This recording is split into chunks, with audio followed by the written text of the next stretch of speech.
وعلیکم ورحمۃ اللہ وبرکاتہ۔ امید کرتی ہوں تمام طلباء و طالبات خیریت سے ہوں گے۔ اپنے درس کا آغاز اللہ تعالیٰ سے اس دعا کے ساتھ کرتی ہوں کہ اللہ تعالیٰ ہم سب کو اپنی حفظ و امان میں رکھے اور ہمیں جلد سے جلد اس مشکلات کی گھڑی سے نجات دلائے، آمین ثم آمین۔ بعد دعا اللہ تعالیٰ کے بابرکت نام سے اپنے درس کا آغاز کرتے ہیں۔ اعوذ باللہ من الشیطان الرجیم، بسم اللہ الرحمن الرحیم۔ آج جو ہم درس پڑھ رہے ہیں یہ ہماری درسی کتاب ارمغان اردو سے لی گئی ہے اور سبق نمبر ہے 11، نظم ہے مسدس خالی۔ اس کا بند نمبر 1 ہم پچھلے سبق میں کر چکے ہیں اور ساتھ میں ہم تشریح لکھنے کا طریقہ بھی سمجھ چکے تھے، اس کا اعادہ کریں گے دوبارہ سے۔ سب سے پہلے آپ کو اشعار یا بند لکھنا ہے، اس کے بعد آپ حوالہ لکھیں گے،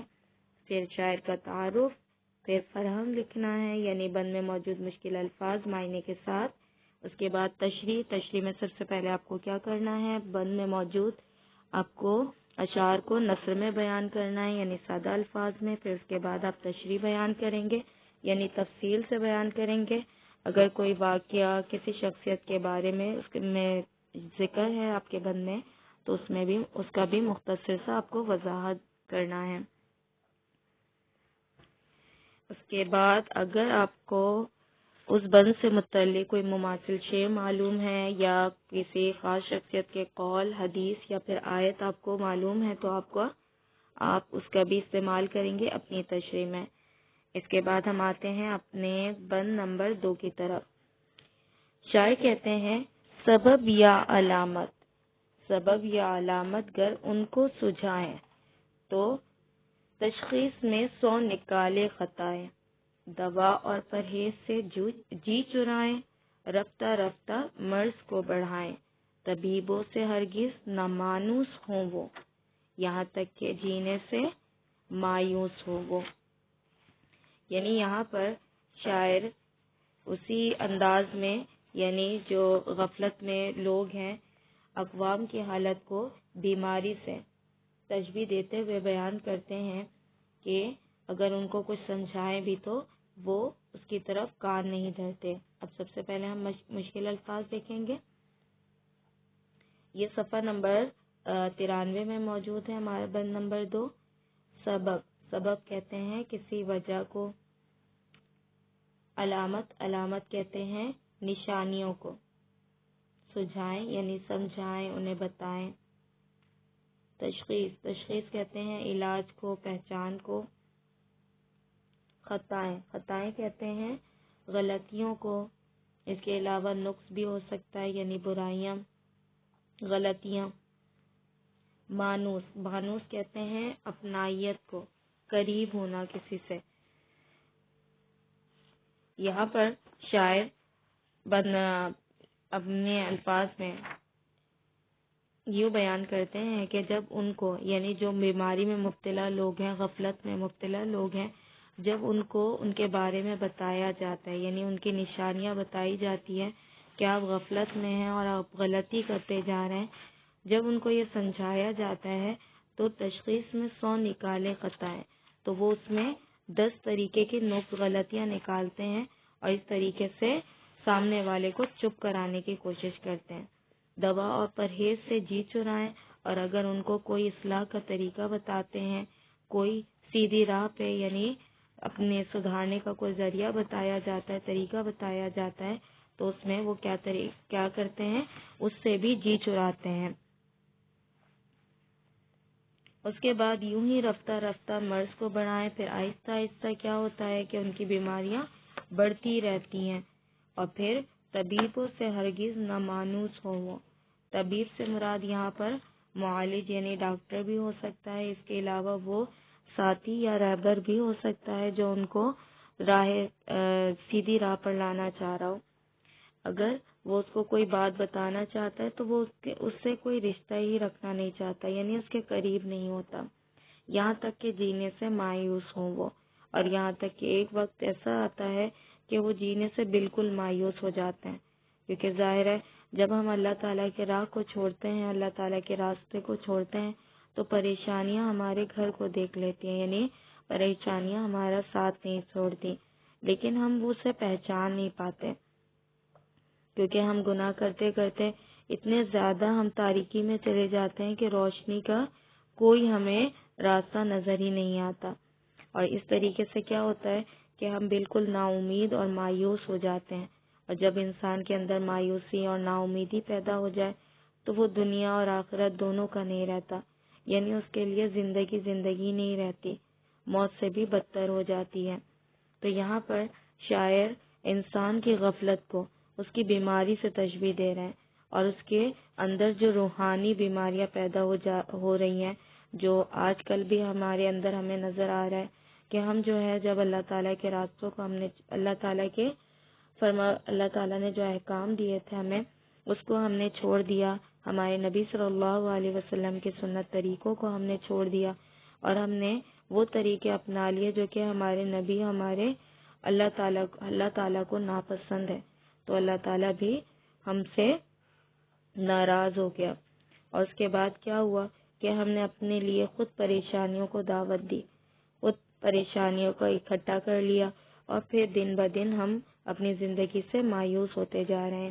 یہاں پر یہ تمام حالات کو شاعر اس طریقے سے بیان کر رہے ہیں۔ اللہ تعالیٰ فرماتے ہیں کہ جب بندہ میرے طرف آتا ہے تو اللہ تعالیٰ بھی بندے کی طرف بڑھتے ہیں، یعنی جب اللہ تعالیٰ کی محبت انسان اپنے دل میں ڈالتا ہے تو اللہ تعالیٰ بھی اس کے لیے راہ نجات کا ذریعہ بناتے ہیں، یعنی اس کے لیے راستوں کو آسان کرتا ہے۔ لیکن جب انسان گناہ کرتا جاتا ہے تو کہتے ہیں کہ جب وہ پہلی مرتبہ گناہ کرتا ہے تو اس کے دل میں ایک سیاہ نقطہ لگتا ہے، اور اسی طریقے سے جب وہ توبہ کرتا ہے تو وہ جو سیاہ دھبا یا سیاہ نقطہ اس کے دل میں لگا تھا وہ مٹ جاتا ہے، لیکن اخلاص نیت کے ساتھ جب توبہ کرتا ہے۔ لیکن جب انسان گناہ کو گناہ ہی نہیں سمجھتا اور وہ گناہوں کو کرتا جاتا ہے تو وہ سیاہ نقطہ اتنا زیادہ بڑھ جاتا ہے تو کہ ایک دن دل بالکل سیاہ ہو جاتا ہے، اور وہ اس طریقے سے سخت ہو جاتا ہے جیسے کہ پتھر، کہ اگر کوئی اسے سمجھانے کی کوشش کرتا ہے اور کوئی اسے اچھی باتیں اچھی نصیحتیں کرتا ہے تو اسے وہ بہت زیادہ بری لگتی ہیں، اور وہ کیا کرتا ہے کہ ایسے شخص سے جو اسے نصیحت کرتا ہے اور اسے اس کے غلطیوں کا احساس دلاتا ہے وہ اس سے دور چلا جاتا ہے اور اس کے قریب نہیں آتا، اور پھر اس طریقے سے کیا ہوتا ہے کہ وہ اپنی زندگی میں برائیوں کو بڑھاتا رہتا ہے اور اللہ تعالیٰ سے دور ہوتا جاتا ہے، اور ایک دن وہ بالکل ہی اللہ تعالیٰ سے دور ہو جاتا ہے۔ جیسے کہ شیطان ایسے ہی دلوں کو اور ایسے ہی لوگوں کو ڈھونڈتا ہے جو اللہ تعالیٰ سے دور ہوں، اور ایسے دلوں کو ڈھونڈتا ہے جس میں اللہ تعالیٰ سے دوری اور سنت طریقوں سے دوری موجود ہو، تو پھر وہ کیا کرتا ہے کہ وہ ان کے دلوں میں برائیوں کو ڈالتا جاتا ہے، اور ایسا ڈالتا ہے کہ آہستہ آہستہ وہ بالکل اللہ تعالیٰ سے دور ہو جاتا ہے، اور آخرت میں اللہ تعالیٰ نے جو راہ نجات بنائی ہوئی ہے اس سے بالکل دور ہٹ کر وہ اپنے لیے دوزخ کو خرید لیتا ہے۔ تو اللہ تعالیٰ فرماتے ہیں کہ اللہ تعالیٰ نے توبہ کا راستہ رکھا ہے، اگر انسان توبہ کر لیتا ہے تو اللہ تعالیٰ غفور و رحیم ہے، اور اللہ تعالیٰ اس کے لیے جنت کے دروازے کھول دیتا ہے۔ لیکن جب انسان گناہ کرتا جاتا ہے اور توبہ بھی نہیں کرتا تو اللہ تعالیٰ ایک وقت ایسا آئے گا جب گناہ اور توبہ کے دروازے کو بند کر دے گا، اور وہ توبہ جتنا بھی کرے گا اللہ تعالیٰ اس کے توبہ کو قبول نہیں کریں گے۔ تو اللہ تعالیٰ فرماتے ہیں کہ یہ دلوں میں جو بھی مایوسی اور یہ روحانی بیماریاں ہیں اس کی اصلاح کریں، اور اس کا اصلاح کا یہی طریقہ ہے کہ جو اللہ تعالیٰ کے قریب بزرگ، اللہ تعالیٰ کے قریب جو لوگ ہیں وہ ان کے ساتھ بیٹھیں اور ان سے روزانہ یا کم از کم ہفتے میں ایک مرتبہ یا مہینے میں ایک مرتبہ کم از کم اپنی اصلاح ضرور کریں۔ اس طریقے سے ہمیں دنیا اور آخرت دونوں میں بھلائی حاصل ہوگی۔ اسی کے ساتھ ہم آتے ہیں صفحہ نمبر 96 میں سرگرمی نمبر 7 کی طرف۔ مندرجہ ذیل سوالات کے جواب تحریر کریں۔ سوال نمبر 1 ہے، شاعر نظم میں کس مرض کی بات کر رہے ہیں؟ یہاں پر شاعر روحانی بیماریوں کی بات کر رہے ہیں جس کا تذکرہ ہم نے سرگرمی نمبر 1 میں کیا تھا، اس کے بارے میں آپ تفصیل سے یہاں لکھیں گے۔ سوال نمبر 2 ہے، شاعر کا اشارہ کس قوم کی طرف ہے؟ تو یہاں پر شاعر کا اشارہ اس قوم کی طرف ہے جو غفلت میں پڑی ہوئی ہے، جو اپنے لیے راہ نجات کا کوئی ذریعہ نہیں نکال رہی، یعنی جو تنزلوں کی طرف جا رہی ہے اور جو غفلت میں ڈوبی ہوئی ہے۔ اس کے بعد سوال نمبر 3 ہے، شاعر نے غافل قوم کی کیا نشانیاں اس نظم میں بیان کی ہیں؟ تو اس کے بارے میں شاعر نے غافل قوم کے مندرجہ ذیل نشانیاں بتائی ہیں۔ نمبر 1، یہ قوم ایسی ہے کہ ترقی کرنے کے بجائے غفلت کی نیند سو رہی ہے، یعنی وہ ترقی کرنا ہی نہیں چاہ رہی، اور اگر کوئی ان کو ترقی کرنے کے راستے دکھاتا ہے تو اس کی طرف بھی وہ نہیں دیکھتے اور نہ ہی اس کی طرف توجہ دیتے ہیں۔ دوسری بات، غافل قوم کو اپنی پستی پر کوئی دکھ نہیں ہے، یعنی وہ کوئی نادم نہیں ہے اور نہ ہی انہیں کوئی شرمندگی ہے، اور ترقی یافتہ لوگوں پر رشک بھی نہیں ہے، اور نہ ہی ترقی یافتہ لوگوں کو دیکھ کر ان کے اندر کوئی حسرت یا آگے بڑھنے کی جستجو پیدا ہوتی ہے۔ اس کے بعد نمبر 3 ہے، اپنی بے عزتی کے احساس نہیں، نہ ہی بیدار ہونے کی خواہش ہے ان کے اندر۔ اسی طریقے سے نمبر 4 ہے، اپنے حالات بدلنے کے لیے جدوجہد نہیں کرتے،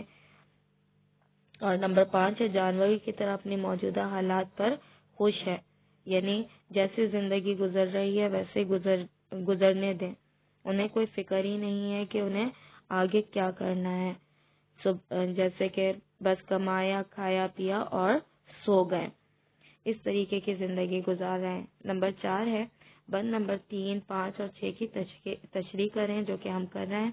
ہم سوال نمبر 5 کی طرف آتے ہیں، نظم کا مرکزی خیال تحریر کرنا ہے۔ اب آپ کو پورے نظم کو پڑھنے کے بعد شاعر اس نظم میں جو کہنا چاہ رہے ہیں مختصر سا وہ بیان کرنا ہے۔